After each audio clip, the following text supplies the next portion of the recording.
Hey, welcome to Schoolhouse Craft. My name is Andy.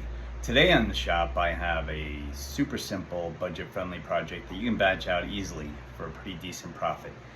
It's this Rustic Elegant 5 Votive candle holder. And you can make 6 of these. Count them, 6 out of one 2x4. And you don't need power tools to do it. If you have a handsaw and a drill, you can make this. We're on that subject. I know that everybody's on a different point in their woodworking journey, and that's cool. We're all where we should be at. I started this shop, such as it is, with a Craftsman drill and a handsaw I found on this property when I bought it. No heat, one lamp, one table, no room. But you just keep making quality products. That is the key. They have to be good. You have to have attention to detail. You got to be on point with that, and you'll be surprised at how fast you grow. And this shop is way better than the shop I started with, but not nearly as good as the shop I'm striving for. And we should all have that mindset. Keep watching videos. Keep subscribing to channels. It's my hope that you would subscribe to my channel because I have a whole bunch more cool builds coming your way. And I'll get off my soapbox now and we'll start this build. Again, 6 of these out of one 2x4. And that 2x4 at my box store ran me about $4. So it's basically 70 cents in wood for this project. Of course, you're going to be paying for the rest of this stuff. You got these little felt pads here, candles, the votive holder, the stain, yada, yada, yada. But a pretty budget-friendly project. So you can go in a lot of different directions with this. You can see, I'll get it in close here, that I've used some screws. I bashed the bejeebus out of this with a hammer.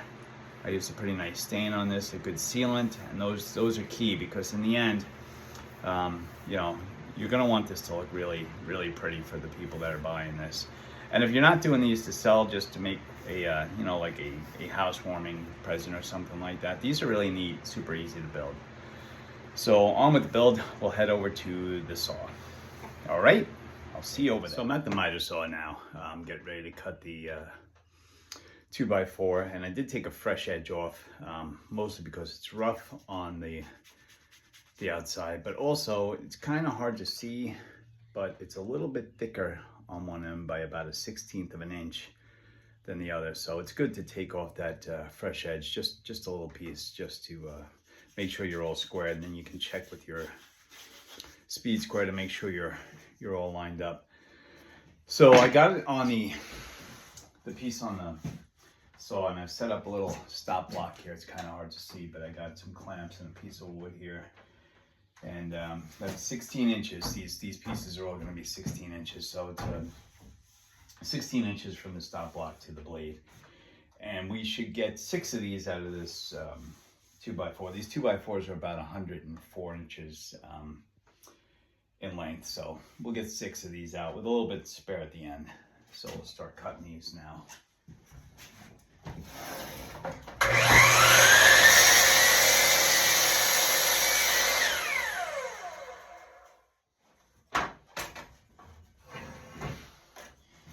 Theoretically, we will have 6 identical 16-inch pieces here.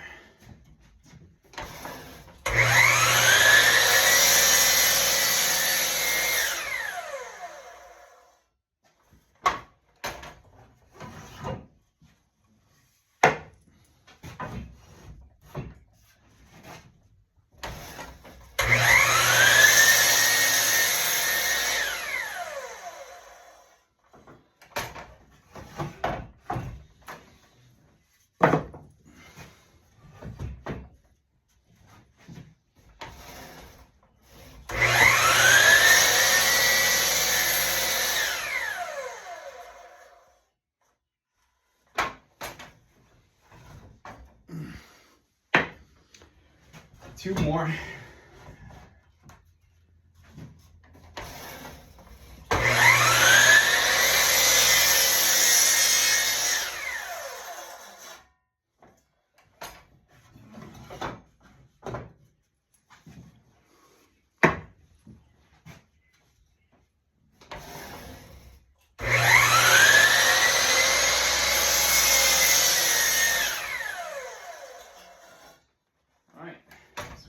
piece. And we got about a 6-inch piece left over. We could use this for a number of different things, and we will. We won't throw this out. All right, so we got 6 16-inch pieces here. So we'll measure for the holes here now. And I think I have one already. Yes, I do. I have an old one already set up. So, okay, so it's a 2x4, so it's 3.5 inches wide. So we'll find the center point of this wood, 1 3/4. We'll draw a line there. You can see that's the center of this piece here. And now we got 5 holes. The one in the middle is 8 inches in, so that's the center point. And then we're going 3 inches out, 3 inches out, 3 inches out, 3 inches out. And you'll have 2 inches in from each side. That's how these will work out. So you're in at 2 inches, 5 inches, 8 inches, 11 inches, and 14 inches. And I don't know if you can see that. I drill little pilot holes for all my marks, because what I like to do is the forstner bit's got a little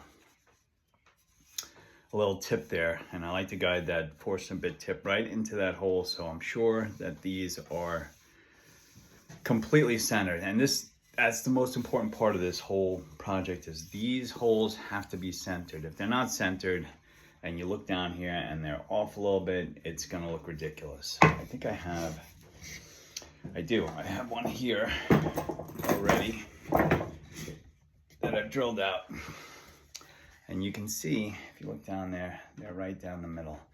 And if they're off a little bit, when this is done, it's not gonna look right, and that's what we're talking about. You want your pieces to be on point, you want them to be quality, to sell these. And you batch these out, you make a pretty decent profit with these, you can start building your shop. So this is a good project to kind of get your foot in the door. So we're all cut here. We're gonna measure out the center line and make all our marks on these, and then we'll head over to the drill press and we'll start drilling out those holes. Again, you don't really need the drill press and the miter saw. You could have done this with a hand saw. A little bit hard, I know, but we've all been there. And the forstner bit, you can use a drill for that too. So I just have the tools available. That's where I'm at in my journey. We're all at different points, and you'll buy those tools as you need them, as you start moving forward, and you'll be surprised how quickly that happens. So don't be discouraged if you don't have those tools, but if you do have those tools, it makes it a lot easier. So something to think about when you're building your shop. All right, so we'll head over there now, and I'll see you over there. Hey, so we're at the drill press, and we're getting ready to drill out the holes on these pieces, and you can see I got my lines drawn, all my holes drilled for the forstner bit tip to go into. But I wanted to take a second out here just to talk about this. When you're choosing which side to put your holes on these pieces, you got to be real careful to look out for knots. So that's why I chose the other side, because when you're using the forstner bit, these knots are going to become a real problem for you. So you want to pick the side where you have the least amount of trouble drilling out your pieces. Now you can see on this one, I do have some knots here. I should be able to avoid that one, and I should be able to avoid that one. But I chose that side because this side is going to be a real problem. That's going to be a problem. That's going to be a problem. So you want to choose the side that has the least amount of problems for you. So, well, the holes are pre-drilled. They're all centered. I got a piece already set up on my drill press. It's a 2-inch forstner bit, and I already have it lined up so it's dead center with the pre-drilled hole there, and the tip will go straight in. You do got to clamp these into place because you're going to get a lot of torque, and it's going to rip it out of your hands, and you're going to have a problem. I generally go in about 3/4 of an inch on my holes here, and most drill presses have like a little depth gauge. I'm eyeballing that depth gauge right now, but we're gonna see. So we'll drill out the first hole and we'll see what we get here.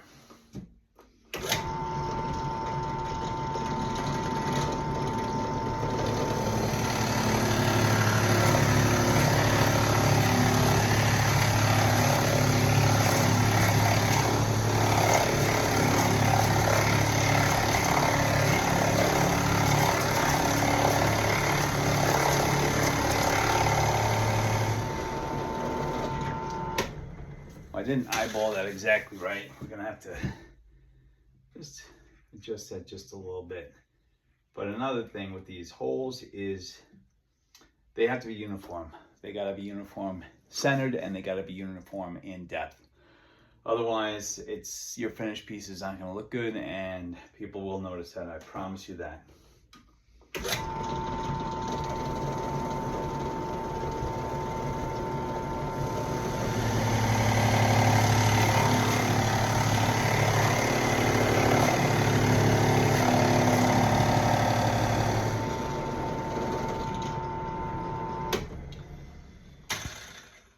I think we want to go in just a hair more, so we'll just adjust this accordingly, and we'll put this one to bed then.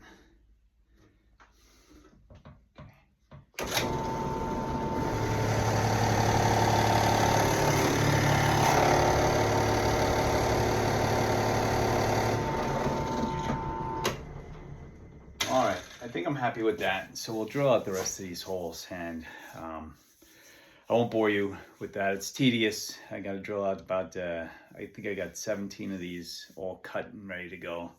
So we'll drill out all those holes, and I will tell you where we're at after that, okay? All right, we'll get to it.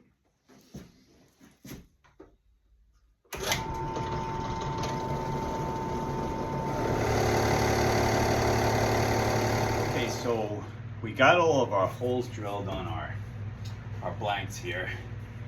You can see they're all centered, they're all the right depth. And now this is where this project can go in any number of directions. We'll get these off here because we're going to be using this tabletop sander here for some of this. So you can do any number of things with these now. You could just sand them and stain them, and they're good to go.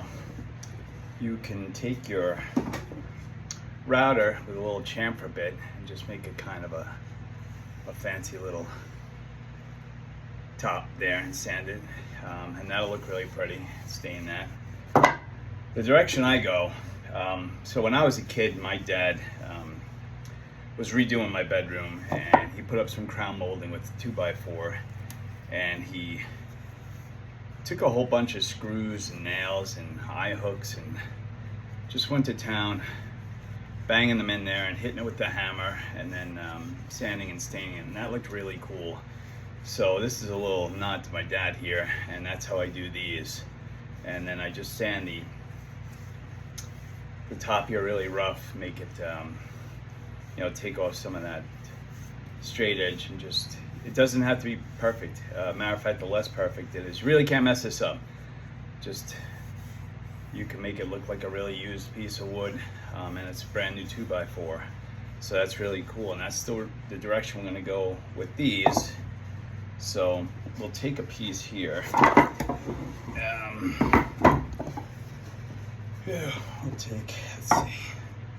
We'll take this one. So we got our little belt sander here, tabletop sander. And I think it's a 120 I got on here, 120 grit.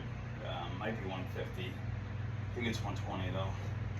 It doesn't matter either way because we're going to be finished sanding these anyhow, but we'll...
Okay, I don't know how well you'll be able to see this, but it is not neat or orderly in any way, and it doesn't matter. It's not supposed to be. It's supposed to be an old piece of wood, and we'll smooth out any of the rough stuff with some final sandings here. I did take a little bit off the side here to make it a little bit smoother, because these sides are kind of a pain in the neck to sand, so I used that tabletop sander for that.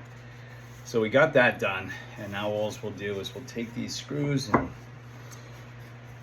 nails and this stuff here. Like, these are what I use. I got a selection of, I got a screw like that, a fatter one. Whatever you got, whatever kind of screws or nails or you have, we'll just place them on here, and we'll bang the heck out of them with a hammer. We'll get them in there. We'll get some good marks like this on them. You can see I hit it with a hammer a couple of times.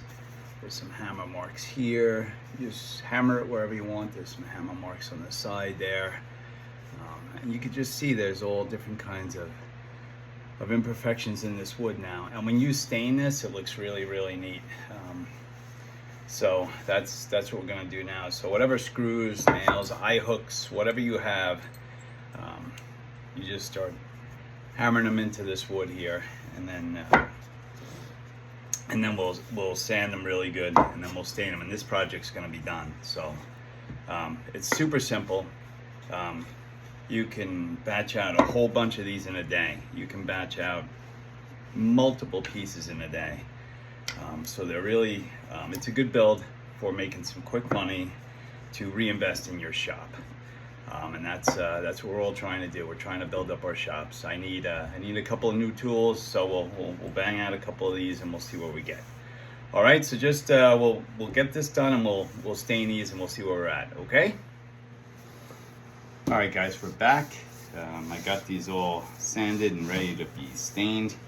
I did sand these with 220 grit. Just I didn't show that part because it's very tedious. You did see when I was using the tabletop, the belt sander there, I kind of roughed up these edges really good, but then I distressed this with some screws, some hammer marks there, and just sanded it really well with 220 grit. I softened up the edges on these, the Votive holders here, so it's not quite so rough. So we got one like this. And then I made a classier one. I took the chamfer bit on my router and went all around the top there. Didn't distress it at all. Sanded it again with 220 grit there and softened up the edges. And now we're gonna stain these, and we're just about done. Now, at this point, you can go in a whole bunch of different directions.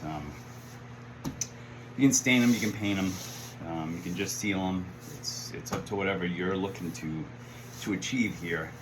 I'm going to use two different stains. For these ones with all the distressing, I like to use a darker stain. I'm using an espresso stain because the imperfections will be picked up really, really nicely. And when this is all done, it's going to look really pretty. The other one, I'm going to use a red oak just to show you two different stains. And you can go in a whole bunch of different directions. You can put some glitter on these. You can make them for holidays, you can paint them different colors, so a lot of different directions you can go here, but we're gonna go ahead and start staining the first one with some espresso. I got my gloves on, just so we're not covered in stain. And then after that, basically, we're just gonna be sealing these. You can use a little polyurethane or whatever you wanna do there. I have a clear coat I just spray on these that comes out really nice, a satin finish, but again, you can go in a whole bunch of different directions here. But I start out staining the candle holder hole. Let that sitting there for a little bit, and then we'll work on the main part here. So I do have a little piece of paper put down on my table to just kind of minimize the damage. It's a small shop again, and actually my My table saw right now is my work table. Again, we're all on a journey. There's no destination. I'm just making do with what the space I have. It's just a little 11 by 15 foot shed. But it's a lot better than the shop I started in, I can tell you that. I think I was telling you in my first video, I just had a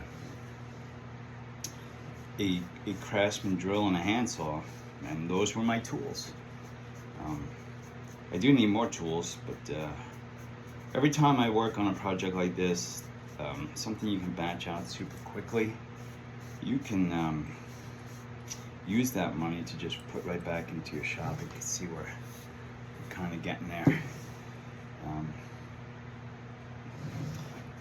And when you get it in these imperfections in the wood, and we wipe this down in a little bit here, it's gonna look really nice. But again, you just keep plugging away, right?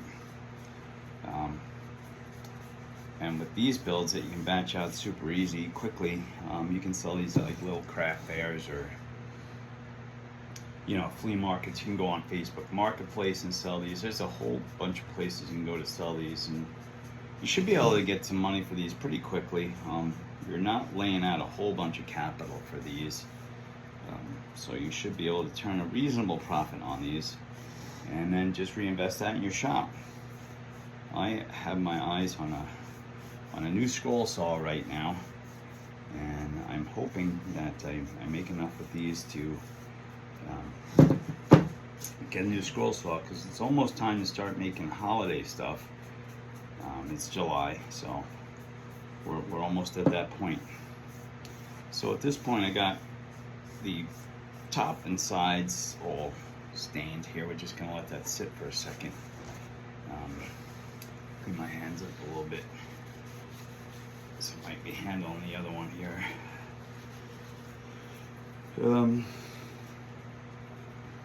I'll rub it off and see what we got here, and we'll just be able to see what I'm talking about with these imperfections. It comes out really nice. And you can apply another coat, you know, you let this sit on a little bit longer, it'll be a little bit darker. But I just want to give you a general idea of what we're talking about here, and how cool this is going to look here momentarily. Just clean out these holes here real quick, just to give you an idea. We got a lot to do on this yet, just to make it pretty, but okay, you'll get the general idea here. So now you can see all those imperfections in the wood. It looks really cool, and it'll look even nicer when it's all sealed and there's like a sheen to this. It'll look really, really pretty. I think in my opening shot here we had one, and that was with a satin sealant, just you know, an aerosol can. And as long as you spray that evenly, you're not going to have any issues. But yeah, that's I'm pretty happy with that. And I did sand the bottom really nicely too, because you want this to sit flat. And in the end, we'll put some pads on here. We'll get to that here in a little bit. We'll just let this sit on the bottom of this one, and then we'll stain the other one real quick. And feel free to drop some comments in my page there. I'll leave a link to my Etsy shop. I have these and other things on there. I'm working on building that shop up and putting some build plans on there and stuff like that. The next, I think the next thing we're gonna build is a bluebird nesting box. I think that's next on my list of videos I want to do here. So we got this one all ready to go. We got the red oak, and this is a different little color. It's pretty. I think for something classy like this one, I think this red oak is a really nice choice. I don't have a lot of this red oak left. I hope I have enough to finish this. We're gonna find out. So we'll get this all done, and I'll not bore you with watching me stain this and ramble on aimlessly about this or that or the other thing, and we'll see you back here when it's time to seal these. Alright, so I'll just keep plugging away, and through the magic of video editing, we'll be at our next step here momentarily.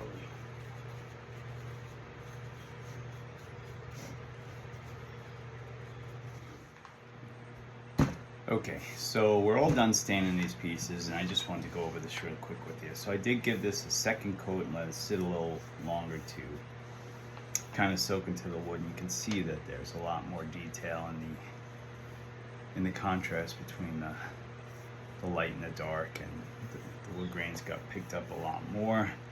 I'm super happy with that. I wiped it down really good several times, and we're gonna let this sit for a day or so. The red oak, it turns out I did have enough red oak. I had more than enough, and I gave this one 2 coats, and it came out really pretty. I did want to talk about something here though that I noticed in these holes. So when I first was drilling out these votive holes with my Forstner bit was really sharp, and if your Forstner bit's sharp, you're gonna get these little pencil shavings flying out of your holes here. It should look like this. This is how it should look. Towards the end, I was noticing a little bit of sawdust mixed in, which meant that my Forstner bit was not quite as sharp, and you have cutting edges here, and then around the outside here. And you can see, and you're not going to be able to see it on this video, but there's a little bit of wear here, and there are videos on how you can sharpen these. You can Google search that. I did, and you'll buy some life for your bit, but you'll end up getting a new bit at some point. But the point is, I did notice in here it was a little bit rougher. I did sand it out, but still, it's still not as smooth as the earlier ones. This is a very early one, and it's super smooth, and it's not really going to matter to the finished product because you're going to have your votive holder in there. But what I did notice is that in some of these, the stain did not get into the rough area. And the point there is quality. Like you got to be constantly looking at your pieces for quality. You want to always be looking, checking things, making sure that everything is okay. Would you be happy to have this in your house? Would you be willing to pay for this? Because if the answers are no, then you're gonna have to, do a better job. You're not gonna get repeat customers if your quality is not spot on. You're not gonna get any kind of referrals. Nobody's gonna say, hey, I bought this pretty ordinary piece of wood from this guy, and it's not that great. You should probably check out their website. It's not gonna happen. So you have to be constantly looking, be vigilant, make sure that your cuts are right, make sure that everything is, your angles are spot on. There's no imperfections. You can't have them if you wanna move forward. If you're just making things for yourself and you don't care, then you do what you want to do. But if you're trying to build a business and build a reputation, your quality has to be spot on. So I did make a mental note when these weren't flying out to check all these, the later ones that I did, and sure enough, and I did sand these out pretty good in the end, but you're not going to get them totally smooth in there as you would if the Forstner bit was super sharp. Like these are, I didn't even need to sand those out basically, but the later ones I did need to sand out, but I still noticed that the stain didn't get picked up on a couple of these, so I took care of that. And again, it's not going to make a big deal because the votive holders are going to be in there, but you still have to keep an eye on the quality because you want people to be really happy with what they bought, and you want them to refer you, or that you want them to buy more from you because you want to build your shop. That's my plan, and we're getting there slowly but surely, moving ahead. And it's baby steps, and everybody's on a different point in the journey, and you just keep moving ahead if you do the right thing. So we're gonna let these sit for a day. I got the fan on them. It's hot out here. Again, a small shop, not very climate controlled in here. It's a little hot. So we'll let these sit in front of the fan for a day, and then we'll seal them, and then we're done, and then we'll move on to the next build. All right, I'll talk to you in a bit here. Okay, so I've given these each actually 3 coats. This one's gotten 3 coats, and it's kind of hard to see, but I just gave it a really easy wet sanding with the 600 grit, and I just take a little tub of water here and some 600 grit sandpaper. Because my shop is small, I don't have running water out here. I go get fill up a little plastic tub here, and just, you don't want to go too crazy on it. I did notice a couple of little things here.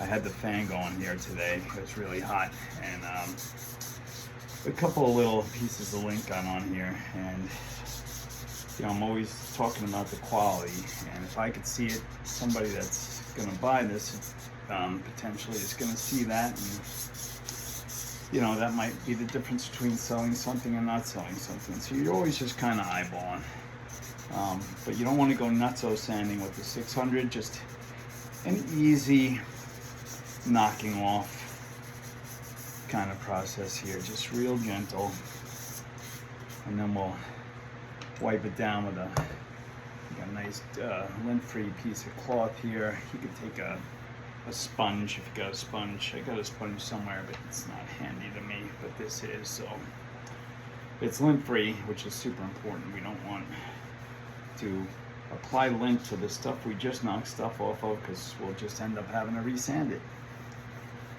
and we ain't got time for that.